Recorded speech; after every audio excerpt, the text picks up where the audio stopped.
Alright, and we're here for the most exciting race of the day. Grand total of 4 people on this grid.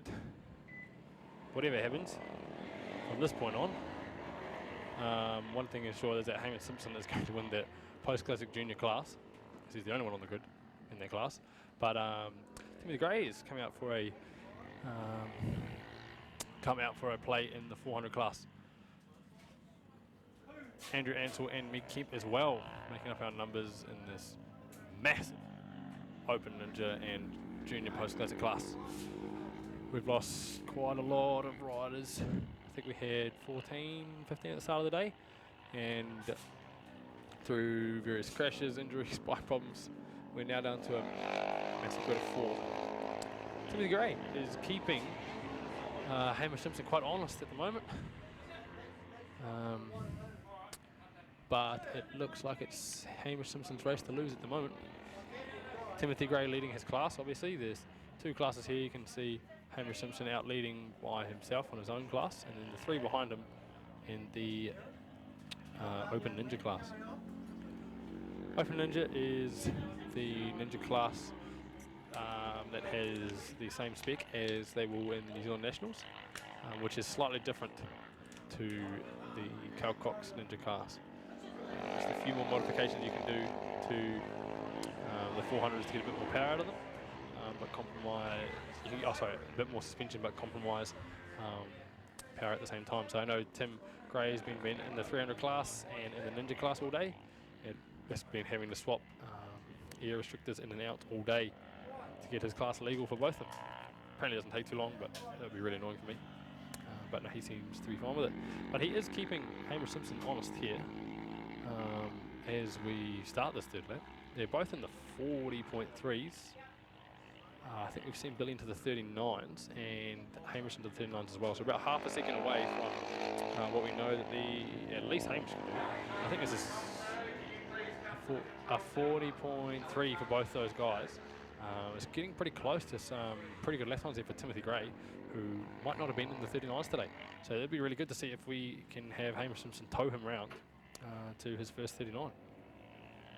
Andrew Ansell with a pretty clear second here in his class ahead of Meg Kemp.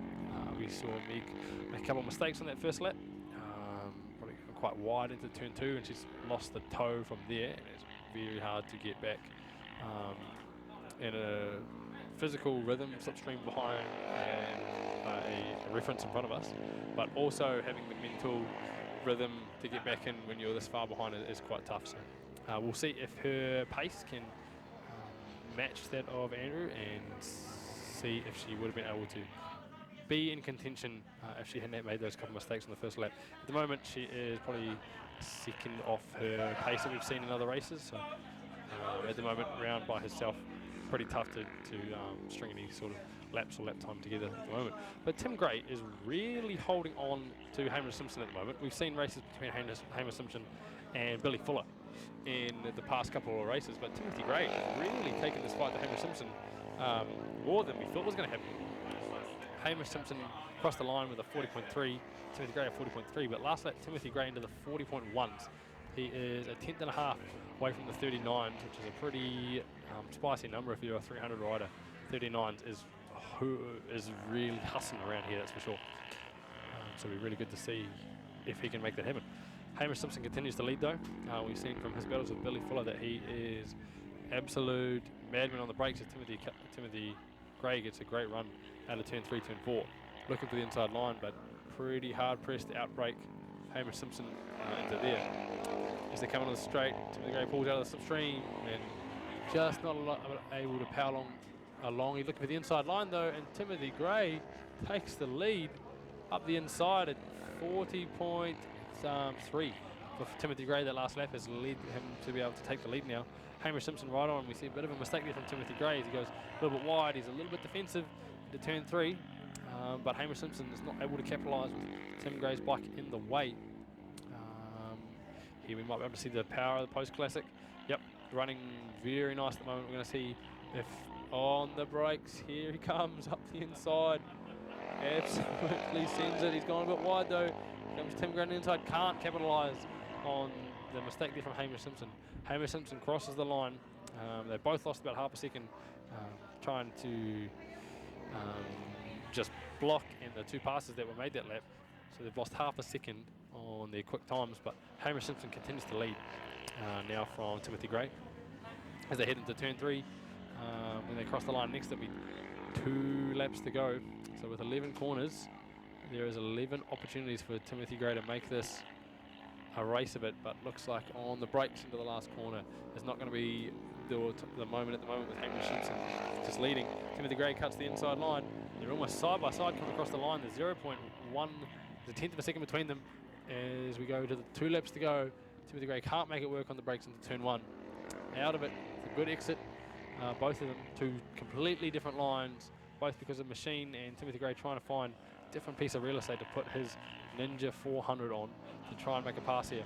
Hamish Simpson putting a little bit of a gap between the 2 of them, really trying to turn the screws here with 2 laps to go.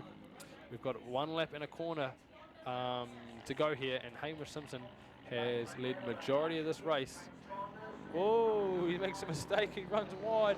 This is the opportunity that Tim Gray was looking for. He's got to put his head down and go now if he wants to get across the line. He's really got to put his head down. We've seen Hamish Simpson on the brakes into the last corner. If he can reel this half a second gap in over the next few corners, then we're going to have to keep our eyes peeled for that last corner to see if we see a move coming from Hamish Simpson. Tim Gray, though, riding a very clean last lap so far. There's a massive gap between them. There's half a second so far as they come out of turn 3. It looks like Tim Gray is going to hold on and take his first win, I think, in his first appearance. He just turned up in this race. Doesn't look, he's got a rider right on his tail, but it looks like it's going to be Tim Gray to the line first.